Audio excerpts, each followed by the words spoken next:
todos. Então, hoje eu vou falar um pouco sobre vírus persistentes. Meu nome é Camila Romano, eu sou pesquisadora no Instituto de Medicina Tropical, trabalho no laboratório de virologia. Antes de falar sobre o vírus, se ele é persistente, se ele é agudo ou o que quer que ele seja, é bom a gente pensar de onde que eles aparecem, da onde vêm os vírus, afinal de contas, né? O fato é que eles estão aqui antes de nós, hospedeiros, no caso humanos. Eles são muito mais antigos do que nós, e isso implica no quê? Implica em considerar que a maioria dos vírus que infectam humanos, se não todos, vem de alguma fonte animal. Vírus de plantas não infectam animais, vírus de animais não infectam plantas, mas vírus de animais saltam para humanos, primatas não humanos, e existe isso há muito tempo, isso é bastante comum até. Os vírus se adaptam, alguns com altas taxas de mutação se adaptam mais rápido, outros menos rápido, menos vezes, mas o salto entre animais e humanos é possível de ocorrer com praticamente qualquer vírus. Essa figura, por exemplo, ela ilustra a probabilidade de sucesso de um evento de transmissão entre animal e homem. Para ficar claro, a probabilidade de sucesso de um evento é dada pelo R0, onde o R0 simplesmente é o número de infecções secundárias a partir de uma fonte de infecção primária. No caso, um hospedeiro doente, então, para quantos hospedeiros suscetíveis ele consegue transmitir o vírus? E isso é interpretado como R0. Um vírus tem sucesso de transmissão, geralmente, se ele tem um R0 maior que 1. Se ele tem um R0 muito menor do que 1, ele não consegue se manter numa cadeia de transmissão. Então, por exemplo, o que essa figura mostra? Várias vezes acontece um salto entre animal reservatório para a população humana. Pelas bolinhas brancas, vocês podem ver que seria um evento de introdução de uma cepa, mas às vezes ele não se sustenta. Então, ele transmite, só que pouco tempo depois ele morre, o vírus morre em algum determinado hospedeiro que não conseguiu transmitir o vírus para mais ninguém. Seja por um vírus ainda mal adaptado ao novo hospedeiro, ou seja por qualquer outro fator. Quando esse evento consegue atingir um R0 maior que 1 na nova população de hospedeiro, então esse vírus tem um sucesso nesse novo tipo de hospedeiro e aí ele emerge na população. Bom, ok. Uma vez então tendo tido sucesso em explorar um novo hospedeiro, ele tem que dar um jeito de se manter nesse hospedeiro. Então ele tem que explorar da melhor maneira possível. O que isso significa? Significa que se ele mata o hospedeiro muito rápido, ele não se espalha. Mas se ele tiver um modo de transmissão, por exemplo, oral-fecal, basta ele permanecer alguns poucos dias no hospedeiro para poder ter chance de alcançar um novo suscetível. Isso porque ele é eliminado com as fezes vão para algum tipo de esgoto, se for maltratado, melhor ainda para ele, e ele consegue ser passado para um novo hospedeiro suscetível.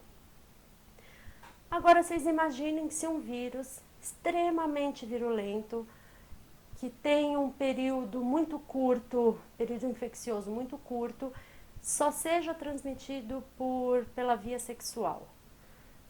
Vejam, o hospedeiro acabou de adquirir, vai ficar acamado, vai ficar doente, vai se sentir mal. Qual que é a chance desse vírus ser transmitido através de um evento sexual? Praticamente nenhum. Então, existe até uma tendência para vírus que são transmitidos de forma sexual ou parenteral, eles permanecem mais tempo no hospedeiro, têm uma viremia mais longa. No caso que a gente vai falar hoje, vírus persistentes, para ter chance de, durante a vida do hospedeiro, ser transmitido para um outro hospedeiro no tempo que esse hospedeiro primário quiser. Já um outro vírus, que tem uma virulência maior, deixa o indivíduo acamado, passando mal, mas se ele der um espirro, ele consegue transmitir esse vírus, tudo bem, para o vírus estar ok. Porque alguém vai cuidar desse doente, ou então antes dele se sentir acamado, ele vai tomar um ônibus do trabalho para casa, ou vai ter contato com algumas poucas pessoas e o vírus vai conseguir ser transmitido. Outros vírus se utilizam de mosquitos ou artrópodes para ser transmitidos, que são o caso dos arbovírus. Esses vírus podem até se dar ao luxo de deixar o hospedeiro se sentindo mal, acamado, não precisa ter relações sexuais ou doar sangue para passar, basta um mosquito ir até o hospedeiro, enquanto ele estiver virêmico, esse vírus pode ser transmitido. Então aqui vocês veem que tem diferentes estratégias que os vírus usam, dependendo do quê? Do grau de virulência, do tempo de viremia, do tempo que o hospedeiro se permanece infeccioso e assim por diante. Bom, então resumindo, começando a falar agora, né, sobre infecções agudas e persistentes, o que isso implica?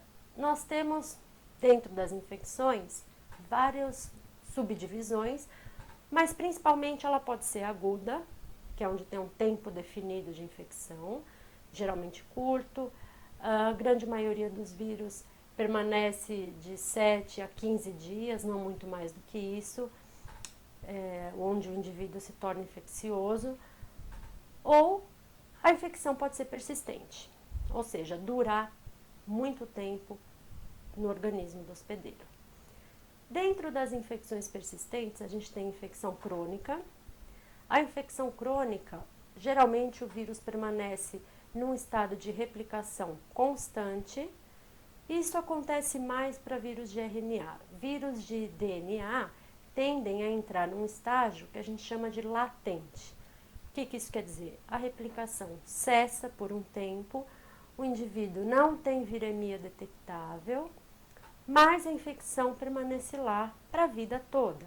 E ela pode ser reativada dependendo de fatores externos ou até internos, algum outro tipo de doença concomitante, problema na imunidade do hospedeiro, o vírus pode ser reativado. Portanto, a persistência é um jeito de se manter no hospedeiro primário até que o vírus tenha a oportunidade de encontrar um novo hospedeiro suscetível no qual ele possa ser transferido. Então, seria mais uma estratégia dos vírus para poder se manter na população. Mas mesmo essa subdivisão não explica tudo. Eles têm alvos, sítios, estratégias diferentes para manter a persistência.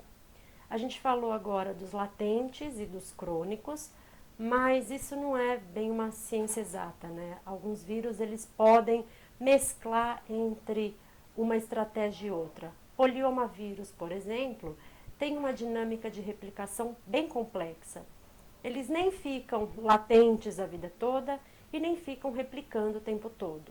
Eles podem se manter silenciosos até durante uma vida inteira, ou ele pode continuar se replicando no trato urinário, que é o sítio de latência dele, sendo excretado na urina de forma esporádica ou constante, pode ser mensal, pode ser semanal, pode ser sob estresse, ou pode não ter relação nenhuma com o fator externo, simplesmente ser uma relação vírus-hospedeiro na qual o vírus se estabelece dessa maneira. Então, isso varia bastante. Aqui alguns exemplos onde alguns vírus que se replicam constantemente, como HCV, por exemplo, eles se mantêm no estágio crônico com uma replicação constante, geralmente numa carga baixa. Alguns indivíduos têm uma carga bastante alta. Aí entra o fato de ter tratamento ou não, isso não vem ao caso aqui, mas o HCV é um que não entra em estágio de latência, ele se mantém constantemente em replicação. Outros que não produzem partículas e se mantêm em estágio de latência seriam os herpes vírus. Todos os herpes são capazes de fazer latência, eles ficam dormentes no organismo do hospedeiro até que tenham a chance, por alguma razão ou por outra, de acordar dessa dormência e produzir partículas. E os que eu falei, poliomavírus, eles esporadicamente produzem partículas no local de latência, podem ter uma replicação baixa, podem produzir uma carga viral bastante alta, isso vai depender tanto do hospedeiro como do sistema imune do hospedeiro, ou como de características do próprio vírus. Nessa tabela, embora a gente tenha que lembrar que sempre pode haver uma exceção à regra, podemos distinguir os tipos de infecção através de características mais comuns a esses vírus. Então, os vírus agudos, que causam infecção aguda, eles têm uma doença facilmente associada, porque o hospedeiro vai ter um sintoma bastante claro, geralmente febre, dor de cabeça, dor muscular, algum tipo de sintoma que o caracterize. Os vírus persistentes, eles podem se manter inaparentes por um longo período, até que comecem a causar um dano no organismo do hospedeiro e esse vírus então é percebido. Todos os vírus, eles têm, antes de se tornar persistente, um momento de infecção aguda. O ponto é, essa infecção aguda, ela pode ser confundida com qualquer tipo de virose, ou ela pode ser completamente assintomática. Então, por exemplo, um vírus persistente, como HIV ou como HCV, eles têm o momento agudo deles? Tem, que é logo após o organismo entrar em contato com esse vírus a primeira vez, logo após a infecção primária. Mas, geralmente, ele não tem sintoma. Então, ele não percebe que está infectado. Ele só vai perceber a infecção após um longo tempo, quando sintomas outros começarem a aparecer. Agudos. Tem altas taxas de mutação, isso para vírus RNA. Vírus de DNA não tem altas taxas de mutação, justamente porque a taxa de mutação é dada pela fidelidade da polimerase que o vírus usa. E os vírus de DNA utilizam mais polimerase do hospedeiro.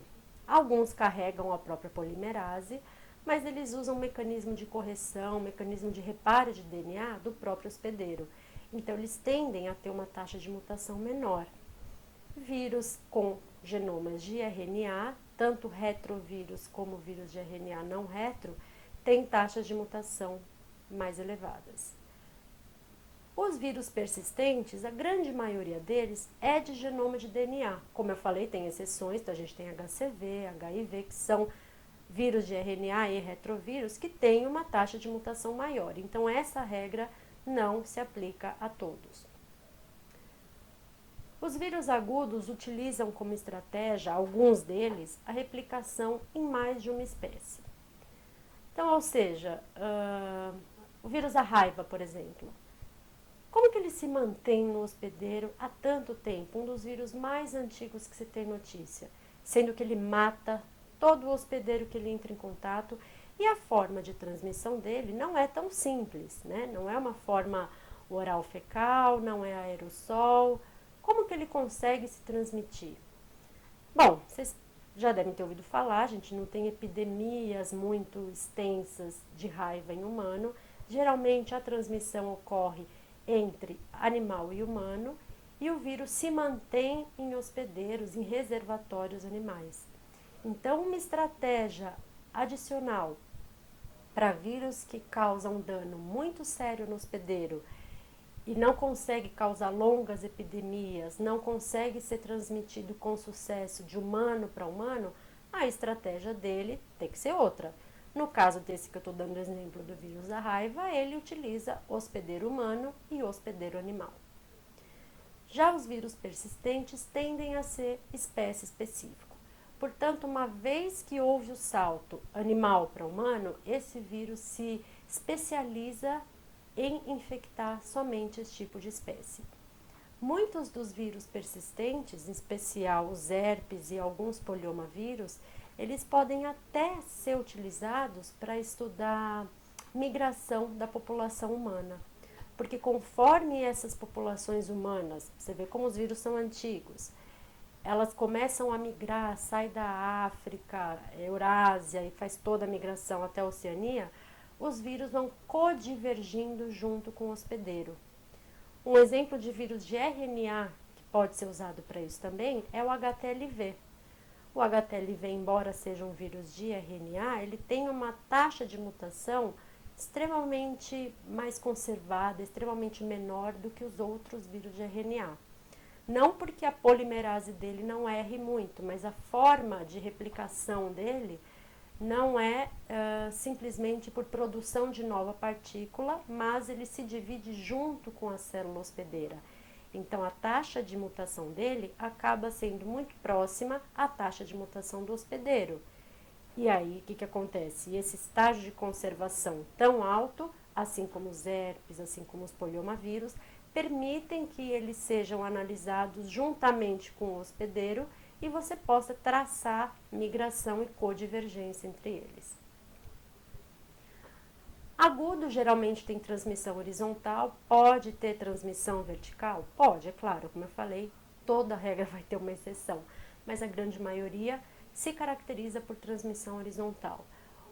Os persistentes, praticamente todos, são capazes de serem transmitidos de forma vertical. Não é muito difícil de imaginar por quê, né? Afinal, o vírus está lá, cronicamente infectando o hospedeiro, então a probabilidade dele ser transmitido durante uma gestação é muito maior do que um vírus que dura 7 a 10 dias no organismo da mãe ser transmitido com sucesso para o bebê. Pode acontecer também, caso de infecção congênita, você tem com qualquer tipo de vírus. Mas a taxa de transmissão vertical é bem maior para vírus persistentes. A transmissão dos vírus de infecção aguda depende muito da estrutura populacional do hospedeiro para ser transmitido com sucesso. Então, populações mais densas, onde, por exemplo, vírus que são transmitidos via aerossol. É só você imaginar um ônibus cheio. Qual que é a chance desse vírus conseguir ser transmitido numa população com maior densidade? Bem maior. Já o vírus persistente não precisa da estrutura populacional. Como ele tem a vida toda do hospedeiro para ser transmitido, ele depende mais de um fator comportamental do que estrutura populacional. Então, para um vírus que é transmitido via sexual, por exemplo, um indivíduo infectado que possui vários parceiros, não utiliza preservativo. Isso a gente está falando de estrutura populacional? Não, a gente está falando de comportamento. E aí, a maior chance de transmitir do que um vírus agudo que pouco tem a ver com comportamento, mas sim com a população em geral. Vírus agudos acontecem em surtos, então você tem surto, epidemia, depende muito de período sazonal, época de chuva quando você tem mais mosquitos, menos mosquitos, inverno que você tem ambientes fechados, pessoas, muita gente colocada dentro de um ambiente com janela fechada, só com ar-condicionado. Já os persistentes até podem ocorrer em surtos, mas isso é menos frequente.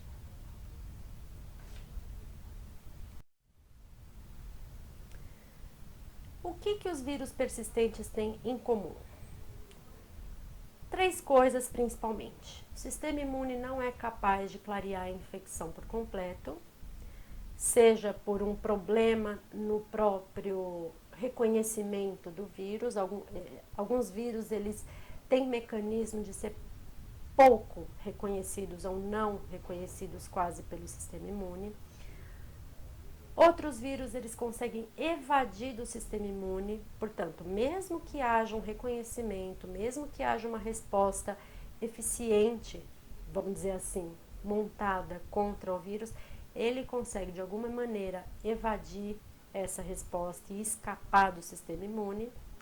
E ele também tem que ter uma capacidade menor de matar a célula, porque se ele mata muitas células, ele acaba sendo reconhecido mais facilmente e não consegue cumprir os 2 quesitos acima.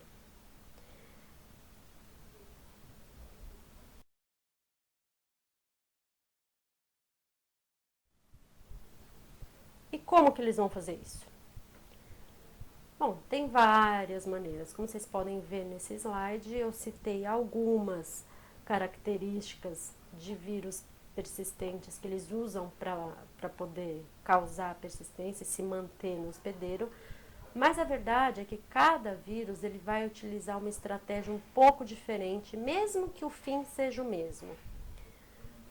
Então, o que eles podem fazer? Podem diminuir a degradação de proteína viral em peptídeos menores, o que inibe o transporte para o retículo endoplasmático ou do retículo para a superfície, e dessa forma você não tem apresentação eficiente para o sistema MHC.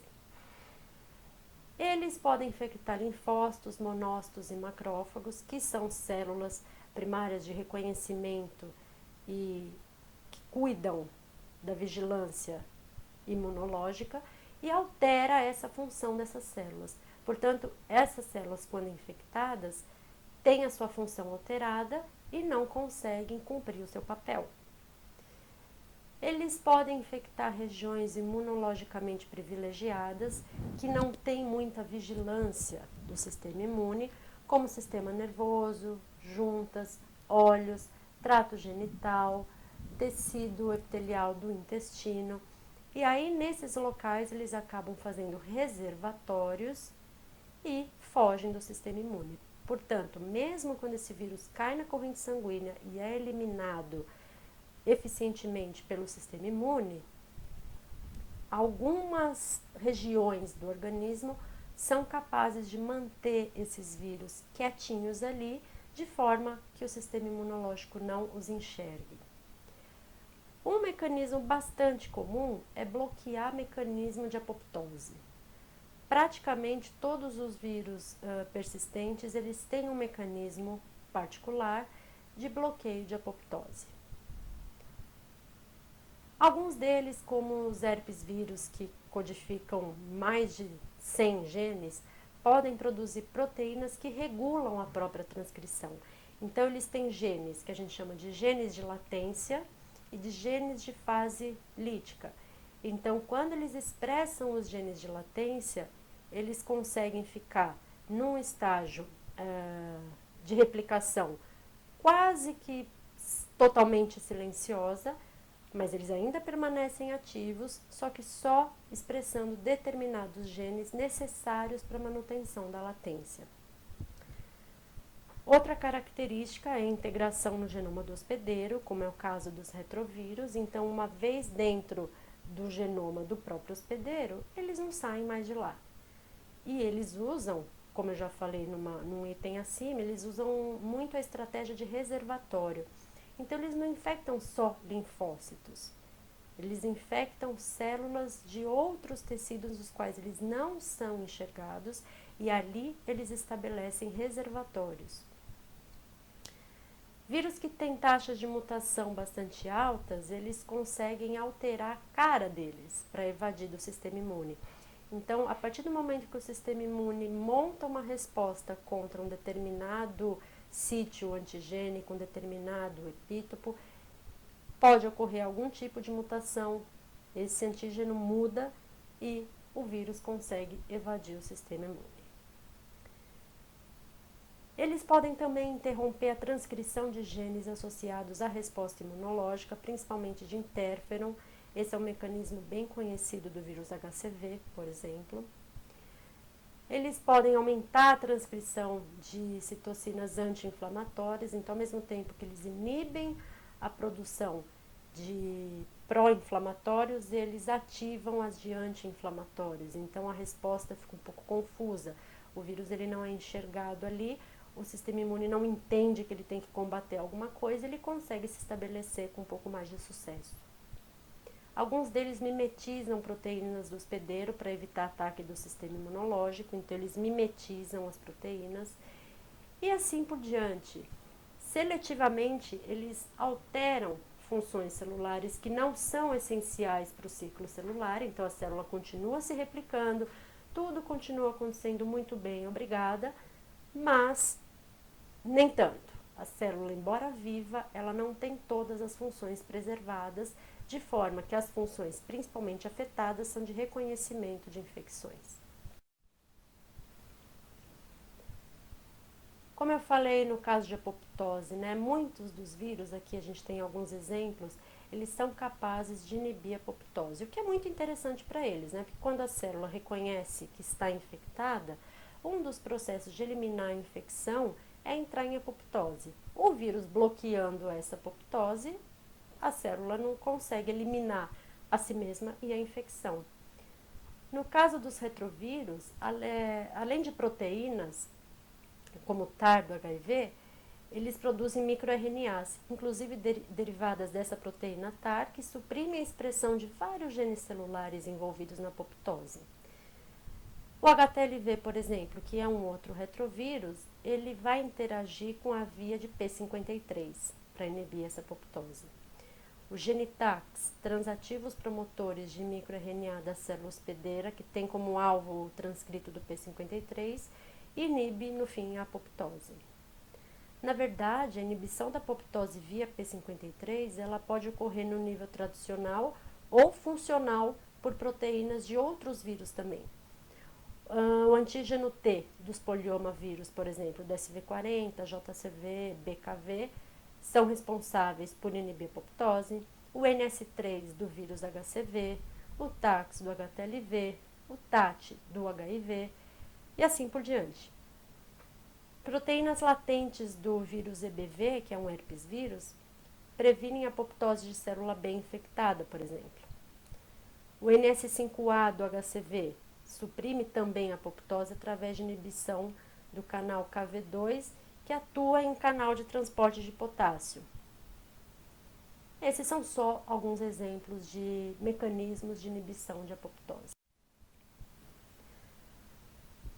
Aqui são alguns exemplos de vírus que podem causar persistência no hospedeiro humano, sendo que alguns deles têm uma característica um pouco diferente dos outros. Por exemplo, o HBV e o HCV, por exemplo, eles podem ser clareados, ou seja, a infecção pode ser resolvida pelo próprio sistema imune sem que eles causem persistência. Então, durante a infecção aguda, se esses vírus tiverem uma resposta mais eficiente montada logo no início da infecção, a infecção pode ser resolvida. Caso contrário, ele vai estabelecer persistência. Os herpes vírus são os modelos que a gente chama de persistência, porque todos os herpes vírus que infectam humanos são capazes de causar latência. No caso, os poliomavírus também, mas os mecanismos, por isso que a gente chama de modelo, os mecanismos dos herpes vírus são os mais bem estudados no sentido de como que eles fazem para se manter latente no hospedeiro. Eu vou dar alguns exemplos de vírus de genoma de DNA, vírus de genoma de RNA e retrovírus que podem causar persistência no hospedeiro humano. Aqui estou tentando falar um pouco dos herpes simplex, tanto HV1 como HV2. Eles têm dois tipos de infecção, infecção produtiva e infecção produtiva. Os herpes simplex, eles entram no organismo do hospedeiro através de célula epitelial, em particular de mucosa. Os herpes simplex vocês conhecem, acho que muito bem. O tipo 1 é aquele que causa feridinhas bem incômodas na boca, em particular na mucosa da boca, mas eles podem causar também danos na pele próxima do nariz, entre o nariz e a boca. Então, eles não ficam só restritos a regiões internas da boca, eles podem sair da região interna e afetar também a região externa, mas em particular são vírus de mucosa.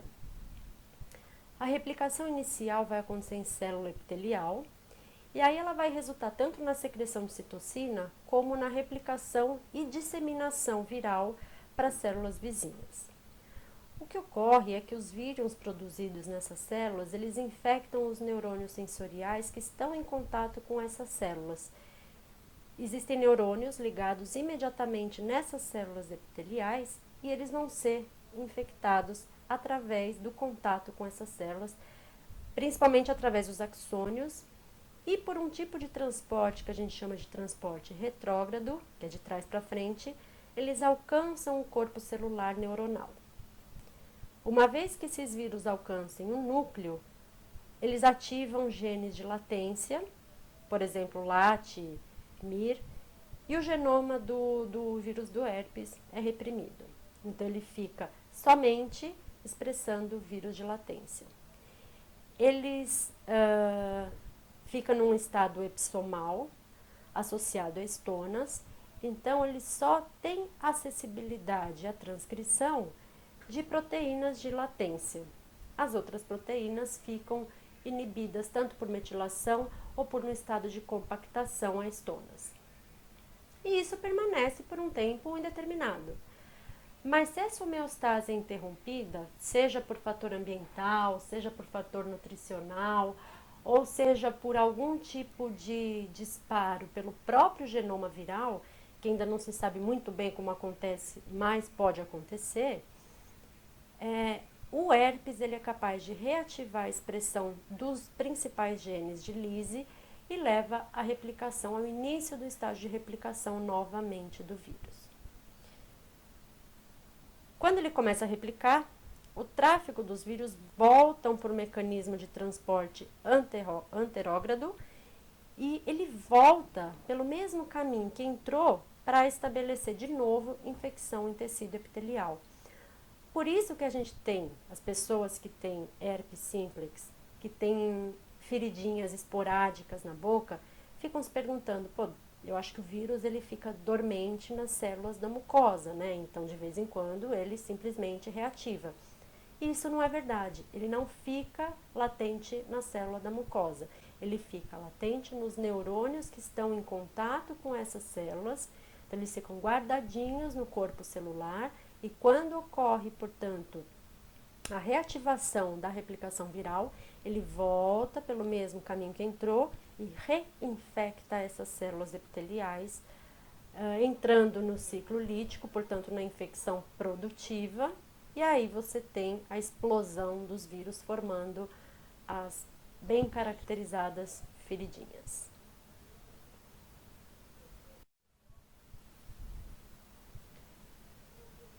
Aqui é mais um slide que mostra bem claro por onde os vírus entram, então as células epiteliais, a produção de citocinas que facilitam o transporte desses vírus pelos axônios, ele ficando latente no corpo celular, e vocês veem que eles podem tanto voltar para a periferia, como eles podem ser transportados para o sistema nervoso.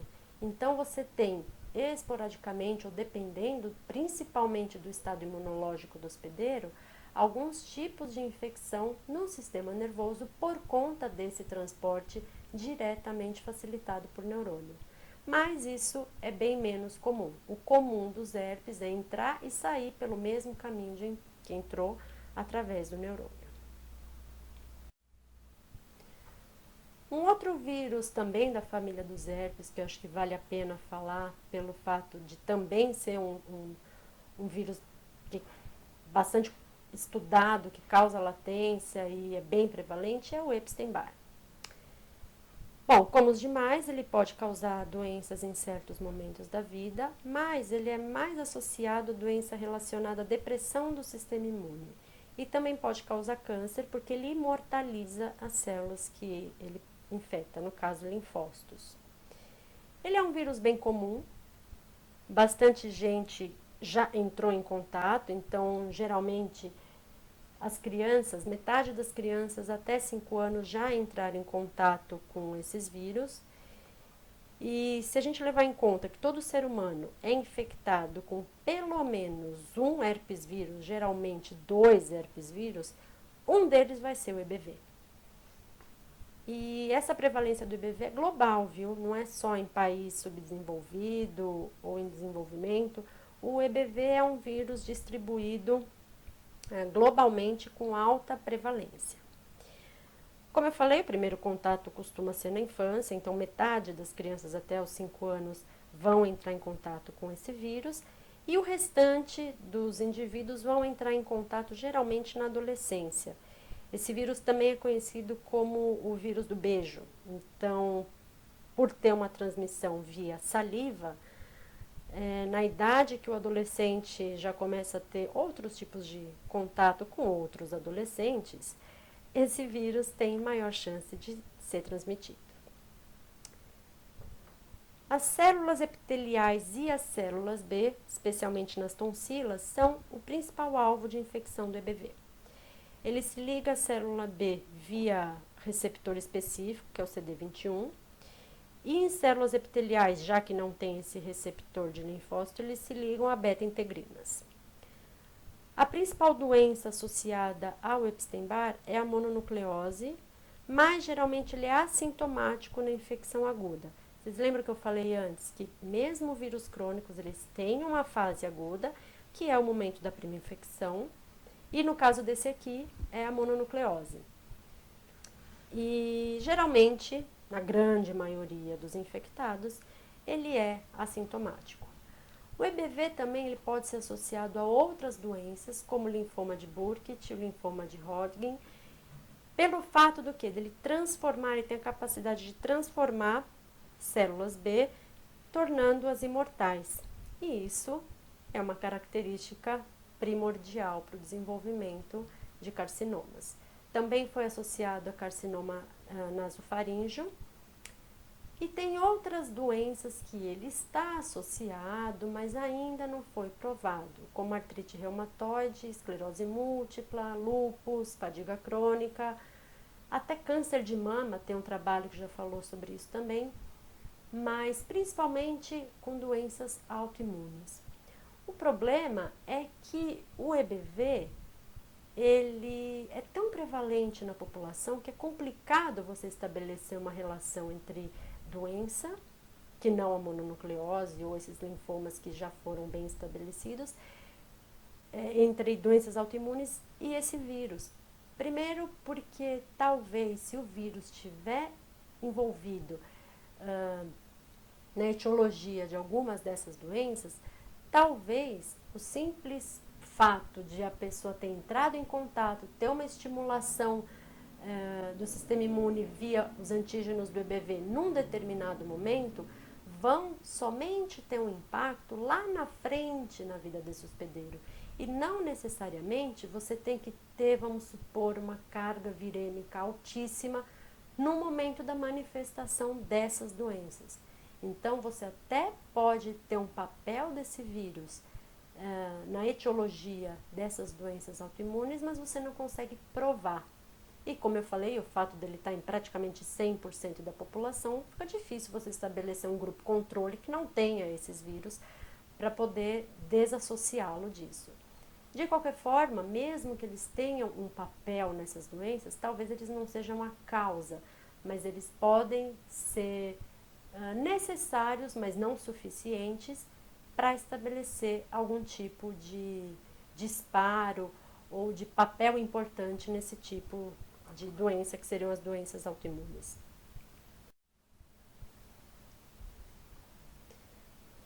Bom, infecção primária, tem dois tipos de ciclo, né? O ciclo lítico e o ciclo latente, como a gente falou também nos herpes simples. Então, eles podem estar replicando e podem estar não replicando, que seria a fase latente deles. Como a transmissão dele é pela saliva, geralmente a infecção primária começa na cavidade oral. Então, após a entrada do vírus, há o transporte do genoma do vírus para o núcleo da célula, e a replicação vai ocorrer tanto por DNA polimerase do vírus, como por DNAs polimerases do hospedeiro. Então, ele pode usar as duas, ele carrega a própria DNA polimerase, mas a depender da fase que ele está, do estágio que ele está, da célula que ele está, ele pode usar dele ou a do hospedeiro. Os herpes vírus têm conjuntos de genes que a gente chama de genes muito precoces, gene precoces e genes tardios. Geralmente, os genes tardios são expressos para a montagem da partícula, então são genes responsáveis pela estrutura do vírus. E os genes bem precoces são os que são expressos logo na entrada do vírus e que são os responsáveis por estabelecer a infecção desses vírus na célula do hospedeiro. Então, os produtos do gene do vírus, eles ativam o programa de crescimento de célula B, que é o que vai resultar na proliferação dessas células B ativas e, posteriormente, na imortalização. O reconhecimento das células T naive pelas células apresentadoras de antígeno vai ocorrer já em paralelo. Normalmente, essas células B são destruídas pelo linfócito T citotóxico, mas uma vez entrando em circulação, as células B de memória previamente ativadas podem continuar tanto no ciclo lítico ou de uma forma que ainda não se sabe muito bem como nem porquê, o EBV praticamente desliga a transcrição da maioria dos seus genes, principalmente os responsáveis pelo ciclo lítico, e ativa os genes de latência, que seriam os genes precoces. Não os imediatamente precoces, os genes intermediários. E aí a latência vai ocorrer. Posteriormente, ao longo da vida, como a gente tem célula B circulando entre os compartimentos orais e a periferia, as células B em repouso, que estão infectadas com vírus na forma latente, podem ser ativadas, o que vai resultar em reativação viral e excreção novamente pela saliva ou viremia. Então, por isso que uma pessoa infectada, ela pode estar transmitindo o EBV, mesmo não estando na fase aguda. O vírus é simplesmente reativado e encontrado na saliva, partículas ativas, cargas altas, e assim ele é transmitido para o próximo hospedeiro, para o hospedeiro secundário.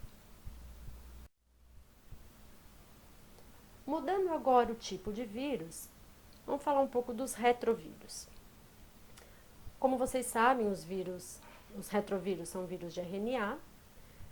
Eles têm uma dupla fita de RNA e genomas relativamente pequenos, cerca de 10 a 12 mil pares de base.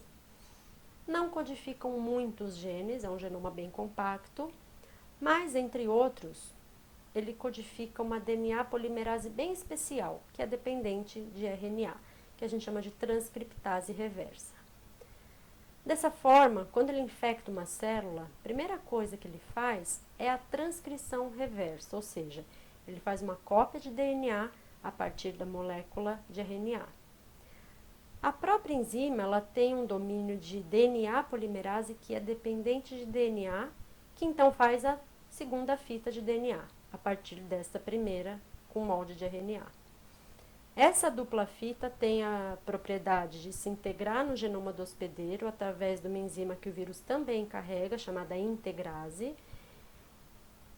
Na verdade, não se sabe muito bem se ele tem exatamente um sítio preferencial para integração, mas sabe-se sim que ele não se integra em qualquer lugar do genoma do hospedeiro. Geralmente, ele escolhe regiões ricas em genes e regiões com algumas características de conteúdo AT e GC, mas o fato é que ele faz a integração, cortando o genoma do hospedeiro, se integrando e se estabelecendo ali. E é dessa maneira que ele vai persistir pelo resto da vida, porque agora ele faz parte do genoma do hospedeiro, certo? Então, enquanto o hospedeiro viver, o vírus vive. Outra forma dele se manter no hospedeiro, além da integração, é ele conseguir driblar o sistema imune, claro. E como que ele faz isso? Ele vai mudando a cara das proteínas estruturais, em particular o envelope. Como eu falei, ele tem altas taxas de mutação, porque ele é um vírus de RNA, carrega uma transcriptase reversa, e essa transcriptase, ela não tem a ação corretiva. Então, as novas moléculas que vão sendo formadas, elas podem adquirir erros, ou seja, incorporação de nucleotídeos errados, e isso vai se estabelecer. Ela não corrige. Então, se a partícula for viável, mesmo com essa mutação, se ela não for uma mutação que traga muitos prejuízos para o vírus, portanto, uma mutação deletéria, esse vírus vai se perpetuar. E como essas taxas são muito altas, em particular no envelope do vírus, que consegue chegar a cerca de 10 a menos 3, ou seja, a cada replicação o vírus tem uma ou duas mutações por genoma. Isso acontecendo no envelope pode mudar algumas proteínas e pode mudar sítios de reconhecimento de anticorpos. E é por isso que o HIV consegue escapar toda hora de uma resposta montada contra ele. Outra coisa que ele faz é se replicar bastante. Então, vocês imaginam um vírus que está replicando bastante, está gerando vírus mutante o tempo todo. Você ter muitos vírus e com muitas mutações, a chance de você conseguir escapar do sistema imune é bem maior. A transcriptase reversa do HIV, em particular, porque aqui a gente está falando de retrovírus em geral, né? Estou usando como exemplo o HIV, mas em particular a do HIV, além da ausência de correção de erro, que é uma característica de enzima de RNA polimerase, não só de retrovírus, ela tem menor capacidade de discriminar entre os 4 nucleotídeos. Então, na hora de selecionar um nucleotídeo para encaixar ali no próximo da fila, ela tem uma capacidade diminuída de selecionar o nucleotídeo certo. Então, a taxa de integração acontece, a taxa de integração errada acontece com maior frequência. Então, o problema não é só a falha em corrigir erros, ele erra mais também. E o último modo aqui que a gente está discutindo de estabelecer persistência, além das altas taxas de mutação e altas taxas de replicação, é a capacidade de infectar vários tipos de célula. Os retrovírus, eles são mestres em infectar diversos tipos de célula. Logo quando ele entra, se for por via sexual, ele tem capacidade de infectar o trato genital. Logo no início da infecção, também já foi mostrado que o vírus migra para o sistema nervoso. Todo retrovírus tem tropismo pelo sistema nervoso, então ele faz latência no sistema nervoso, que acaba sendo utilizado como reservatório. Ele também consegue infectar células do intestino, que também tem pouca vigilância do sistema imunológico, então ele pode estabelecer a latência ali, além dos linfócitos. Então, os retrovírus, eles são muito bons em estabelecer persistência, porque eles têm quase todos os mecanismos que alguns vírus têm, eles possuem para estabelecer a persistência. E quais são os mecanismos que o vírus tem para inibir resposta do hospedeiro? Porque além de tudo que eu falei, ele também faz isso. Além de se esconder em reservatório, além de mudar bem rápido, ele também altera a resposta do hospedeiro. Bom, a proteína TAT do HIV, ela tem a capacidade de inibir a transcrição do MHC de classe 1 e classe 2 em célula infectada, enquanto que a proteína NEF, por exemplo, modifica o tráfego intracelular de moléculas MHC classe 1 para impedir a sua expressão de superfície. Outro mecanismo é interferir na apresentação dos antígenos e no ataque pelas células natural killer, que são mediados por moléculas do HLA. Por exemplo, quanto molécula de HLA das classes A e B apresentam os peptídeos do vírus para os linfócitos T, o HLA-C e E servem como ligante para receptor que inibem a atividade de células natural killer. O que o HIV faz? O NEF do HIV, ele não regula especificamente HLA A e B, mas deixa moléculas do HLA-C e E inalterados. Fazendo como? Então, ele proporciona proteção contra a lise celular mediada pelas natural killers e inibe também a apresentação dos antígenos. Isso também é feito por alguns genes similares do HTLV, como a proteína REX, que inibe a transcrição do NHC1 e 2, e a TAX, que além de regular a transcrição viral, ela interfere com genes celulares e com o mecanismo de reparo do DNA, como naquela figura que a gente mostrou no início da aula, que inibindo alguns mecanismos de reparo, ela contribui para manter a célula viva, porém transformada. Então, ele domina a célula do hospedeiro, que acaba trabalhando em função da replicação do vírus. E ele imortaliza as células que ele infecta. Diferente do HIV, ele consegue imortalizar e fazer com que essa célula se perpetue por muito tempo, até que seja morta por alguma outra razão, mantendo assim o vírus replicando, acompanhando a replicação celular.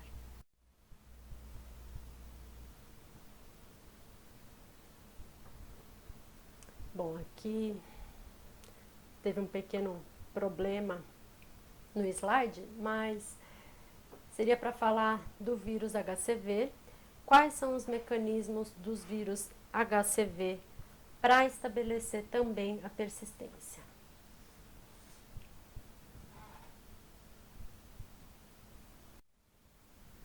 O HCV ele é um vírus bem esperto, né? Uma das características dele é que ele não é muito imunogênico, então ele não causa muito alarde quando ele entra no organismo, o sistema imunológico não fica muito alarmado com a entrada dele. Então, justamente por isso, é difícil para o sistema imunológico ter força suficiente para clarear a infecção primária, que é a infecção aguda. Cerca de 20 a 30% das infecções agudas conseguem ser clareadas, mas o restante vai cronificar e vai se tornar persistente. Alguns estudos já mostraram que a infecção aguda do HCV ela até pode ser clareada espontaneamente, só que é mais facilmente quando existe uma alta viremia inicial. Então, provavelmente, esses 20 a 30% que são clareados possuem no início da infecção uma elevada carga viral, o que sugere que a sinalização mais eficiente para o sistema imune pela quantidade de antígenos presentes pode ser a chave do destino, se vai ou não haver cronificação. Uma coisa acontece com o HCV que, diferentemente do HIV, HBV, dos herpes, o HCV ele não consegue permanecer latente numa célula sem se replicar. Então, ele não fica quietinho, dormente, ele está sempre se replicando, pouco ou muito, a depender até do próprio sistema imunológico, do hospedeiro, de outros fatores, se ele vai ser um indivíduo com carga alta ou baixa, mas o fato é que ele não para de se replicar. E isso acaba o quê? Acaba estimulando o sistema imunológico de uma maneira ou de outra. Então, ele tem que desenvolver outras maneiras de se manter no organismo. Uma delas é se complexar com lipopoliproteínas do hospedeiro, então ele consegue circular de uma célula a outra, cair na corrente sanguínea, sem ser notado pelo sistema imune, porque ele está protegido por proteínas no envelope que se assemelham muito, algumas são, no caso, proteínas do hospedeiro. E aí ele passa desapercebido. Outro mecanismo dele é que ele tem altas taxas de mutação, assim como o HIV. Então, ele pode burlar o sistema imune, mudando a aparência constantemente, mesmo quando uma resposta é montada eficientemente contra ele. Também reduz o mecanismo de apoptose enquanto está se replicando, então ele mantém a célula viva enquanto ele estiver precisando dela. A hora que ele migra, ele se mascara com proteínas do hospedeiro para poder infectar outras células, e isso tudo junto contribui para a permanência dele no hospedeiro. Aqui é um resuminho de como que acontece toda a história da infecção do HCV até a latência. Então, após a infecção, durante a fase aguda, começa a ter a replicação viral. Algumas proteínas estimulam a produção de interferon, que seria eficientemente bom para combater a infecção nesse momento. Então, quando essa produção é suficiente, há recrutamento de linfócito T, a devida apresentação de antígenos para o sistema MHC e a infecção tende a ser clareada. O que nem sempre ocorre, mas ela pode ser clareada quando há uma produção suficiente de interferon principalmente. Mas se não é, o vírus vai continuar a se replicar e, como eu já disse quando eu falei do HIV e como eu falei no slide passado, ele também tem altas taxas de mutação. Então, uma população viral diversificada vai sendo formada, se adapta, foge do sistema imune bem eficientemente, podendo continuar a se replicar livre de respostas imediatas do sistema imune. E aí ele cronifica. Quando ele cronifica, há uma queda na produção de interferon pelo hospedeiro e os mecanismos de controle viral ficam deficientes. Então, o fato é que se não há uma ativação eficaz da resposta dos linfócitos T, CD4 principalmente, isso acaba levando a uma exaustão do CD8 à medida que a infecção vai se prolongando. Então, depois que o vírus finalmente cronifica, não se sabe exatamente todos os porquês, mas o fato é que o hospedeiro não é mais capaz de montar uma resposta eficiente que controle completamente a infecção pelo vírus. Então, se você não for capaz de montar uma resposta eficiente e eliminar o vírus na fase aguda, o que é possível no caso do HCV, você não consegue mais fazer isso na fase crônica.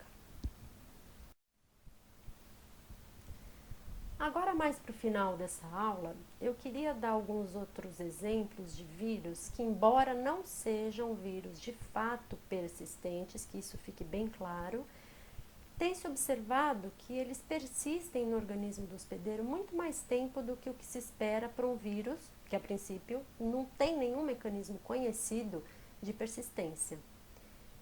Então, eles não entram na categoria de vírus persistentes, mas eu acho que é interessante falar deles porque eles têm alguns outros mecanismos bem distintos que deixam eles em cima do muro entre vírus de infecção aguda e vírus persistentes.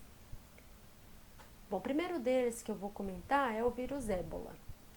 O ébola é um vírus da família dos filovírus e que até então, onde se sabe, só causou epidemias dentro da África, dentro de alguns países na África. A primeira vez que ele foi observado, obviamente na África, foi em 1976, onde ele causou a primeira epidemia na República Democrática do Congo. E desde então, várias outras epidemias foram detectadas também na África. Esse vírus ele tem várias linhagens e algumas delas podem ter uma mortalidade próxima a 95%, que inclusive foi a linhagem que foi responsável por essa última epidemia de 2015, principalmente na Libéria e na Serra Leoa. Esses vírus eles têm uma incubação variável, que pode ser de 2 dias até 21 dias, antes de aparecerem os primeiros sintomas. Por sorte, vamos dizer assim, se é que pode-se falar em sorte quando se trata de ébola, o hospedeiro humano não é infeccioso antes de aparecerem os primeiros sintomas. Então, ele não é capaz de transmitir o vírus até que ele saiba que ele está infectado, somente depois. Como qualquer vírus, principalmente vírus de RNA, os sintomas iniciais incluem febre, fadiga, dor muscular, dor de cabeça, ou seja, uma virose comum. Só que depois de alguns dias, geralmente, evolui para diarreia, vômito, rash cutâneo e pode evoluir para hemorragia dependendo da cepa do vírus. E também dependendo, é claro, do sistema imunológico do hospedeiro. Dependendo da linhagem do vírus, essa hemorragia pode ser de intensidade leve a moderada, pode ter sangramento externo ou interno, você pode ter só um sangramento de nariz, ou você pode ter uma hemorragia interna e a óbito. Pode ter acometimento de órgãos como fígado, rins, intestino. E o interessante é que esse vírus ele não se disseminava entre humanos, só entre animais. E como que aconteceu o salto, como naquele primeiro slide que eu mostrei? O contato com fluidos ou secreções, principalmente por mordedura dos animais, ou até se alimentando deles, como muitas tribos na África fazem, se alimentando de cérebros de animais, das vísceras de animais doentes, porque nem sempre eles matam os animais, eles encontram os animais doentes, que são mais fáceis de ser capturados, capturam, matam e acabam se alimentando deles. E isso faz com que o vírus salte com maior sucesso para os humanos e aí se estabelecer entre o ciclo somente humano. O fato é que, como ele mata muito rápido, ele tem uma taxa de mortalidade muito alta, ele não consegue se manter por longos períodos nos humanos, ele dizima as populações às quais ele entra. Então, as epidemias acabam sendo autolimitantes justamente por limitar o número de populações que entram em contato ao longo do tempo com o indivíduo infectado. O problema é que em regiões densamente populadas, isso já não é tão verdade, o vírus consegue se disseminar. Mas vocês podem notar, diferentemente do que aconteceu com os outros, todos os vírus que a gente tem notícia, esse ainda está restrito à África. No ano passado, nós tivemos casos isolados fora da África, mas era de indivíduos que saíram doentes da África, conseguiu se manter em isolamento para que eles não transmitissem para os demais, mas a epidemia ficou contida lá. E eu acho que o fato dele matar tão rápido, dele causar sintomas tão evidentes e tão rapidamente, isso facilita com que ele seja observado muito rápido e o hospedeiro consiga ser isolado dos demais hospedeiros. E por isso a epidemia pode ser mais facilmente contida. Tá, legal, já falei bastante dele, mas por que a gente colocou ele nessa aula de vírus persistentes? Fato foi que nessa última epidemia do ano passado em Serra Leoa, foi mais evidente, mas isso já havia sido observado em outras 4 ou 5 epidemias, se eu não me engano, anteriores, que pessoas que se haviam contaminado por ébola e sobreviveram, dias ou até meses depois, ainda tinham o vírus detectável no sêmen.